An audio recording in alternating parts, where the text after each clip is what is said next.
Hi everyone, welcome back to the Brush by Brandy YouTube channel.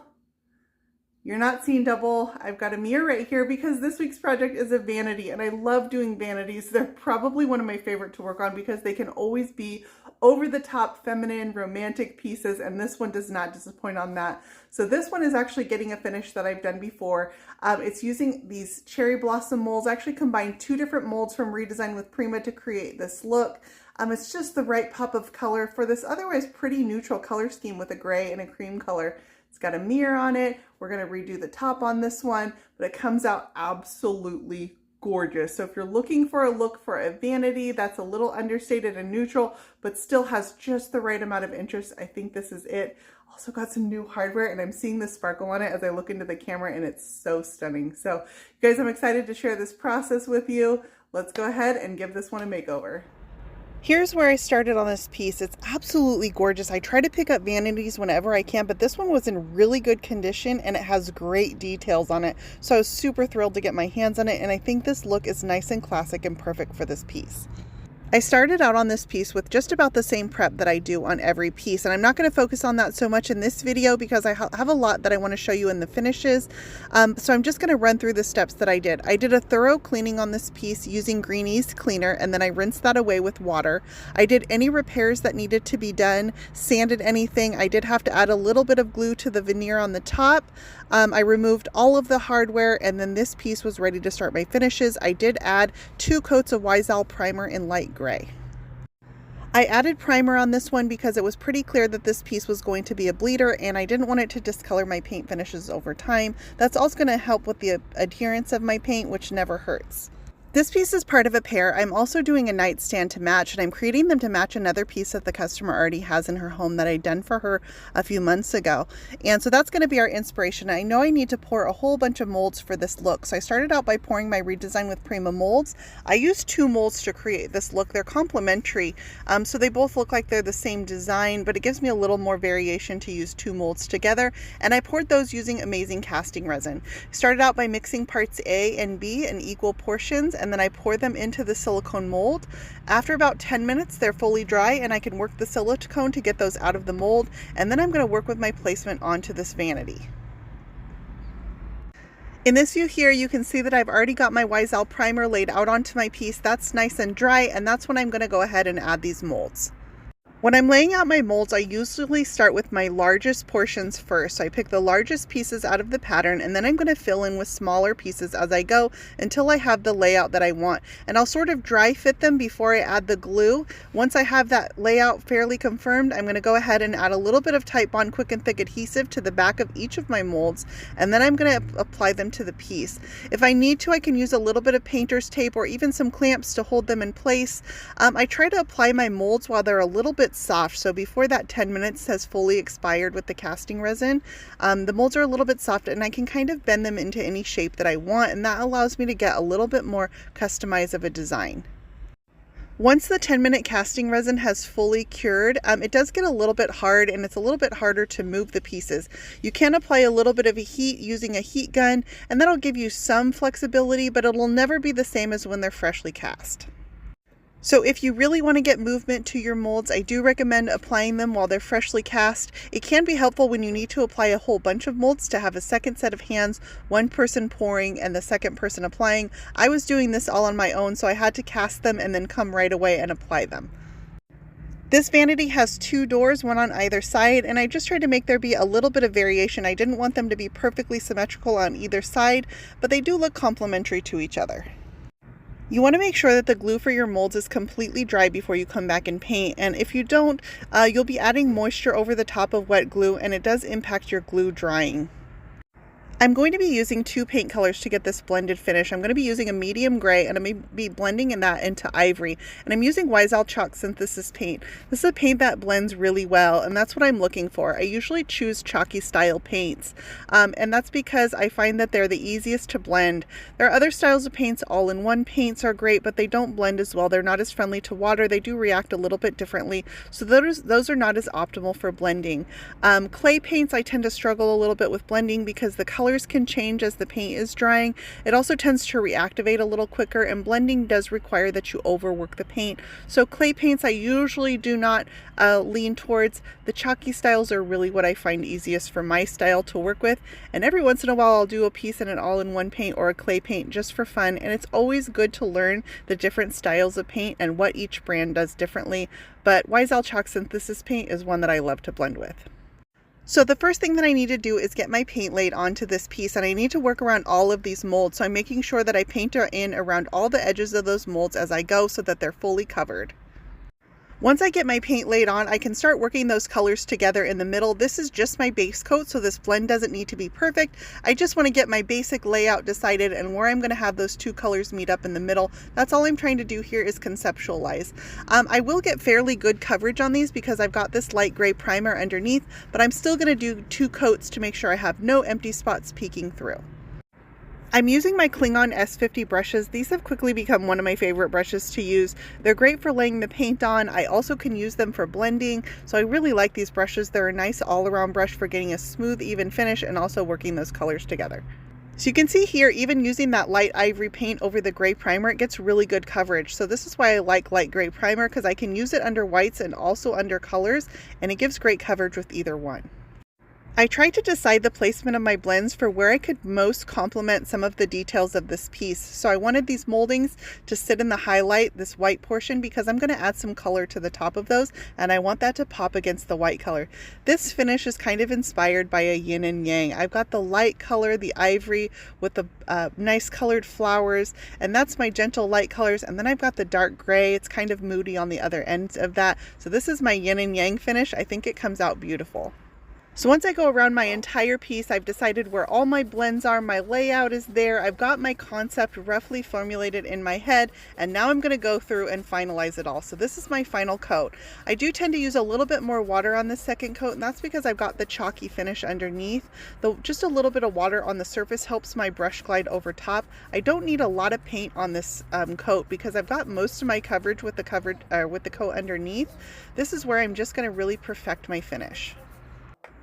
I do spend a little bit more time on this coat because I'm going to work my way slowly around every side of this piece, really perfecting where these colors meet up. You want to make sure that your paint is fully dry before you do this. So I usually let my paint dry 24 hours in between coats, and then I'll come back and put that next coat on. And that's because I'm going to blend these colors together, and blending really means overworking the paint. If I do that over paint that hasn't dried all the way, I'm going to start pulling the coat underneath. This is the YSL 1.5 inch round premium brush, and I really like this brush for blending. It's a nice soft round brush, and so this is my second brush that I use to complement the Klingon S50. These two are probably two of my most used brushes. Once I've got my colors laid on, I'll come back with a clean, dry brush, and I'm really going to feather those colors together. I do this at a point when the paint is not fully dry, but it's also not fully wet either. It's kind of a sweet spot in the paint that I like to wait for, and that's when I really try to feather those colors together. I use wispy brush strokes in every which direction to give kind of some randomness to it, and it gives a really soft look to that blend. Here's where I landed on this piece with all those paint colors blended together. I really love the paint finish on its own, but we need to make those flowers pop. That's going to be where the touch of color comes in on this piece. I'm going to start by applying some Memory Hardware Artisan powders, and these are from Prima Marketing. They're generally used in mixed media art, but I love to use them on furniture. So what I'm going to do is apply the powders, but I need to apply a thin layer of wax first. Just a little bit of wax is all you need. I'm just going to apply it around the edge of the flowers where I want the powder to stick. The powder is going to embed itself in the wax, and that's going to make it permanent. You can also apply the powders over dry paint, but I do find they get a little bit more grip if you want a little more saturation by applying that little bit of wax. So sometimes I'll do it either way, either over dry paint or with a little bit of wax underneath. With my wax on, I'm just going to take the artisan powders and an artist brush, and I'm going to brush them around the edges of these flowers. What this is going to do is going to create this soft pink halo around the edges of these flowers. I'm also going to add some color to the flowers themselves, although just this halo alone would be really pretty and give them a really soft, nice effect. So I love working with the powders. They're a really fun tool. Mica powder would also be an alternative if you wanted to do this look. It would have a little bit of sparkle with the mica. The artisan powders are really saturated, highly pigmented powders, and so they're fun to work with. I buffed away any excess powder from the surface of my piece, and next I want to come accentuate the outline of these doors using a little bit of black wax. So I'm just going to use an artist brush and brush on some black wax into the very crevice of this door, and then I'm going to smudge it out using a slightly bigger artist brush. I think of this black wax like applying a smoky eye makeup look, and this is the black eyeliner that I'm applying first to the crevices, and then when I smudge it out, that's like putting a little bit of eyeshadow. It helps soften that line a little bit, and that's what I want, all of these colors to be a little bit soft and delicate. Once my black wax is done, I'm going to add a little bit of color to these flowers. So I'm just taking an artist brush and I'm going to dry brush a little bit of color onto the surface of these flowers. This may seem like it's a process, but it actually goes pretty quickly, and I really enjoy detail work. It's one of my favorite things to do on pieces. This color that I'm using is from Paint. This dry brushing is actually a 3-color process. So I start out by dry brushing a little bit of this color called begonia. The next color that I'm going to do is called raspberry beret, and I'm just going to put that on the very tips of the flowers. And then I'm going to come back with my ivory paint, the one that I used on the body, and I'm going to brush that out from the centers. So this layering really gives a natural look to these flowers.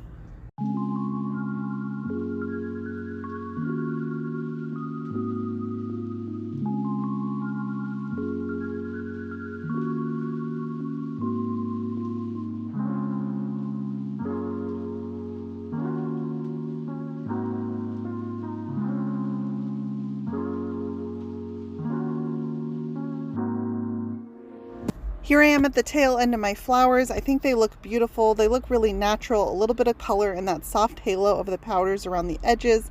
I love these.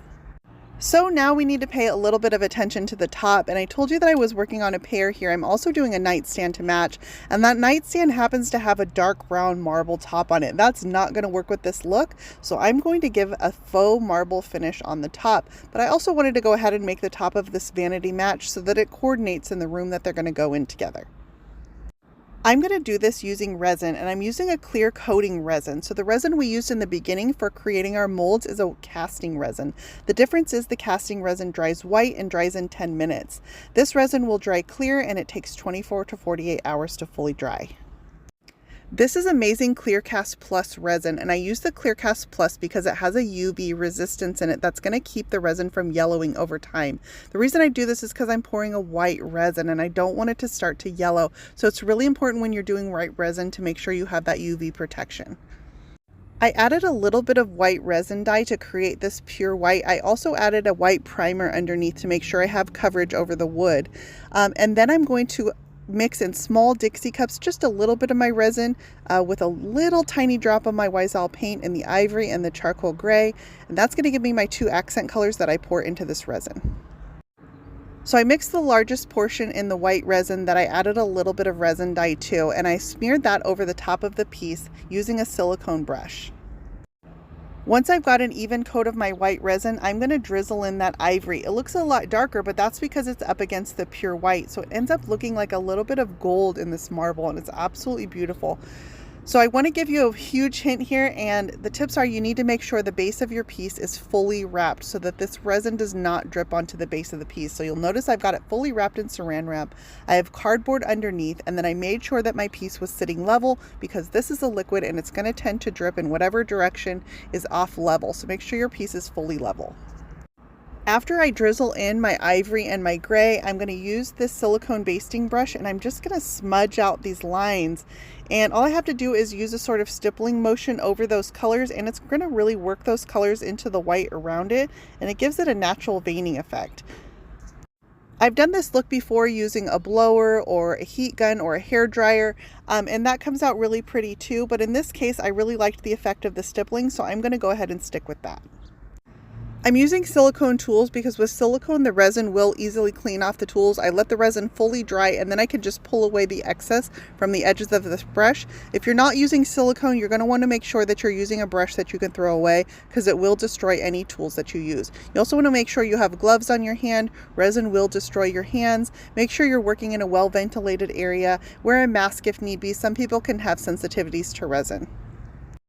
So I just go through the entire top. I've got about 40 minutes of working time with this resin, and I could just smudge it in using that silicone brush as much as I need to until I like the look. And then I need to let this resin sit. I need to let it settle. It will self-level because it's a liquid, but if I overwork it into too much of that working time, I'm not going to get a fully level surface. I'm hoping to do this top in one coat, and that means I need to let it level.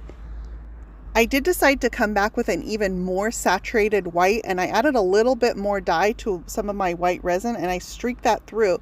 The variation in the whites may seem really subtle, but it's very noticeable. It's what a natural marble would have. You would have different colors of white as well as the colors in the marble. You can add a little bit of mica powder for a little bit of shimmer into it too. It comes out really pretty and it looks like a natural stone. So I've just about stippled to the point where I'm really happy with how this resin looks, and I need to walk away, but first I need to go ahead and torch over the top of this to release any air bubbles.